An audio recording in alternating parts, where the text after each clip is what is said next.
What's going on, my fellow farmer brothers and sisters? Alright, so here it is, paint day for the 450 gasser. Stay tuned.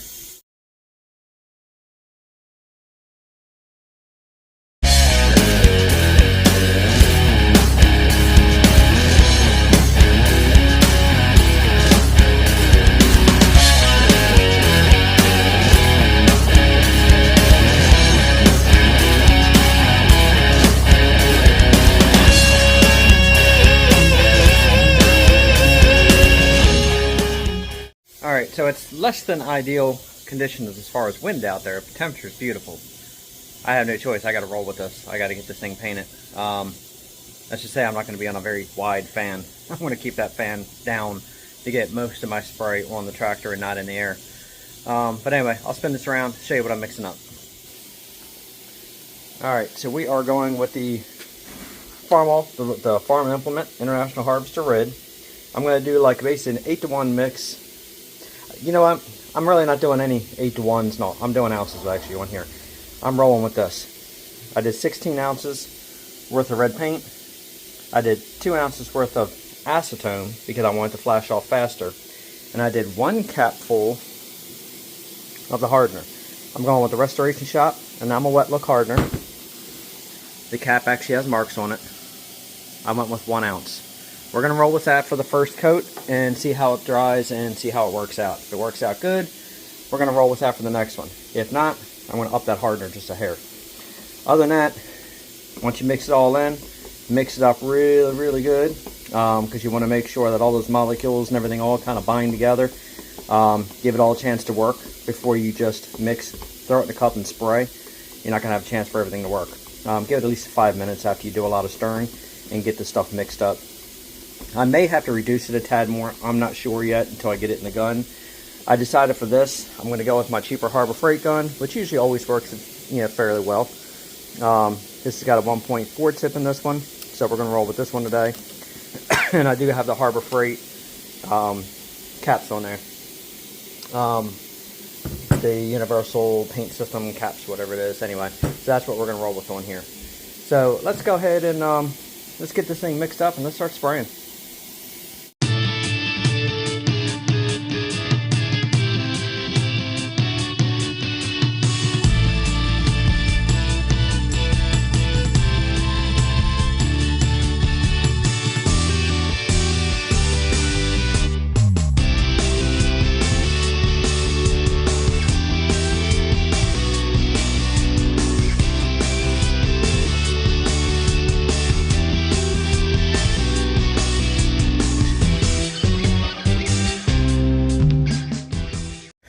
Alright, little update so far. Everything's coming along really good. Look how nice she's looking. So I still got the underside of the back and the whole back half to do. But I tell you, these front ends, it take a lot of time getting in all the cracks and crevices. But I gotta say, she came out really good. Now I did mix up my mixture. I was doing 16 ounces of paint and 4 ounces of reducer. I ended up doing 16 ounces of paint and 8 ounces of acetone and 1 ounce of hardener. That started actually spraying out of the gun way better. I did get one run down there because the way I had to lay, my arm jumped, and when it did, it shot a whole glob of paint on the bottom of that oil pan. So now I got to sand that one line out. It's always got to be one somewhere, but that's the only run so far I have on here. But so far, I got to say, the Rustoleum paint with that hardener and all, it's coming out really nice, really shiny. So far, no complaints, except for the fact that I'm not done yet. Alright, let's go ahead and jump back in it and get the rest of this back half done, and yeah, then we'll do a walk around. Obviously, there was really no sense of me doing filming on painting, even though I couldn't anyway because it's so windy. My phone either would have blown over or it would be covered in red paint right now. So unfortunately, due to the wind, I can't film the painting process, but we have a lot more to go on this tractor, so stay tuned.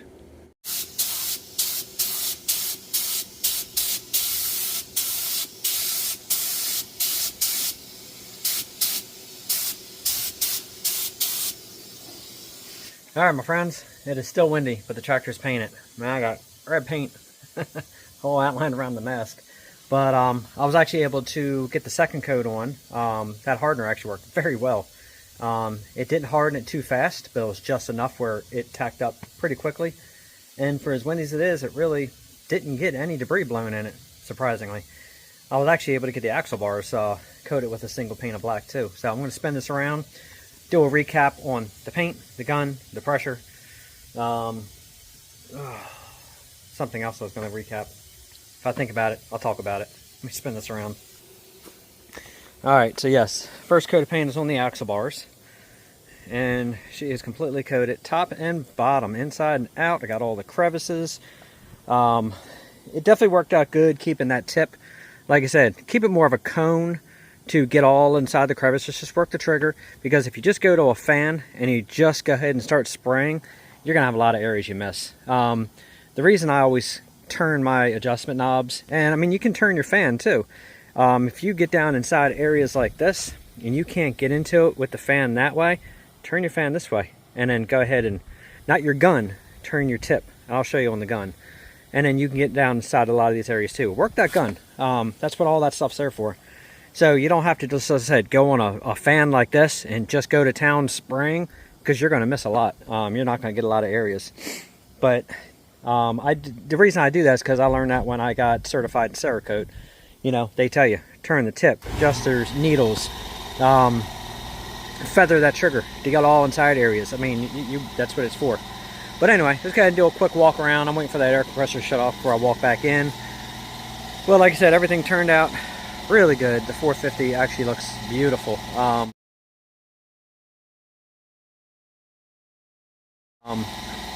so glad that pink is gone. But, well, you might not be able to hear me with the wind, and you might not be able to hear me with the compressor, but we'll see. But yeah, the Schwarzenau, I mean, she looks good. I was a little unsure about that at first, just because, I don't know, it was pretty beat up.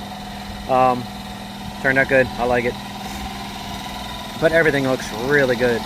So obviously, once this dries up, it's actually already starting to get a hardness on it already. I would say about another hour, which is good, because I got about another 2.5 hours before the sun goes down. This should be hard and good. Yeah, what was I going to say? Oh yeah. So I'm going to leave this outside while I work on all the parts inside, because I'm going to work on the exhaust manifold and all the rods, all the small stuff. Get it all painted while it's inside. And then I'm going to come out here, film the video, and then we're going to go ahead and assemble all the parts, get this thing fired up.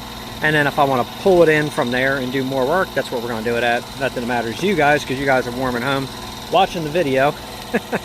So it's not going to matter to you if it's hot or cold for me. But it makes it more enjoyable that way. I did have a run there that I talked about. I fixed that the easy way, since this stuff actually hardened up pretty quickly. Instead of sanding it, because if you sand it, when it's slightly tacky, it's going to roll.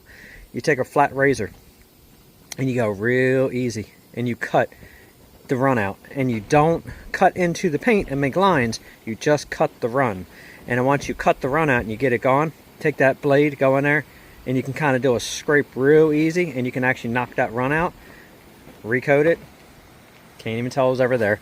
So happy with that. That was the only blemish I had. But I gotta say, this hardener I used, I really do like the shine it gives off. It's a gorgeous shine. I'm gonna walk back in and we'll look at that again, and I'll show the paint. Somebody asked me once before what paint I use for the axle bars, so I'm gonna show that. But yeah, I'm happy. She looks good. Not happy with these tires still sitting there, because I still gotta move the damn things. But anyway, here's the paint that I use for the tractor. And some people love it, some people hate it. Honestly, if you put hardener in it, it's not really going to turn quickly. But you know what? Any paint, I don't care, even all the way down to the factory International Harvester paint back in the day, well, whatever they decided to use at the time, because there is no specific International Harvester paint from then. They used pretty much any paint they could get a hold of that was close to the shades. I know that's a big topic. It's a big sore spot for a lot of people. It's a big controversy back and forth. But the reality is reality. They got what they got, and they put it on for the most part. But anyway, so like I said, any paint's going to fade. But if you go ahead and, you know, try to keep the tractor covered instead of just letting it bake in the sun. I mean, Christ, cars fade. Clear coat burns. No paint's perfect. But the hardener will help. Alright, so let's back over here to my messy ass painting table. This is what I used for the axle bars. So it's just a Krylon farm implement, black, and I brushed it on. Works really good, it's really hard. You can do direct to metal. I still like to use a primer. I think it works better. So this is what I used for the hardener. And I did get this off of Amazon. And I gotta say, it actually worked very nice. Quite happy with it. I mean, there's the part number if anybody needs it. And then, so in the end, my mixture ended up being, so I went off ounces. So I went 16 ounces of paint. I went 8 ounces of acetone, and I went 1 ounce of hardener. And it seems like that actually worked very well. With this particular gun from Harbor Freight with the 1.4 tip, definitely the 8 ounces of acetone worked beautiful to reduce it. It gave it a really nice spray. When I went to 4, it was thick. She was clumpy. So here's my sacrificial panel, and you can see how thick it was when it was coming out. It just wasn't coming out right, because you want to put your paint stick, once you mix it all up, pull your paint stick out, and then once the runs stop, you want to see if it drips kind of fast like water. You don't want it too runny, but you don't want it thick. If it still hangs in a string, it's too thick, it's not going to spray. That whole tractor with 2 coats actually ended up taking 3/4 of a gallon. This was about 3/4 full. I pretty much emptied it. I still got some mixed up. No, I don't. Actually, all I got left is in the gun. I forgot I used that. So it was about 3/4 of a gallon for 2 coats to coat that whole tractor with a wide front. So it actually wasn't all that bad. Now, when it comes to painting sheet metal, I'm going to use the Concourse 2 gun from Eastwood. This actually works really nice for sheet metal, especially clear coat. But that's my sheet metal gun. But so anyway, so that's it, guys. This thing is painted, and we're good. So I've beat the weather, got her done, and now we can start working on all the odds and ends and get this thing together and running as well. Since the 450 diesel over there is running, again, it's sheet metal on that one. It's got to be finished up.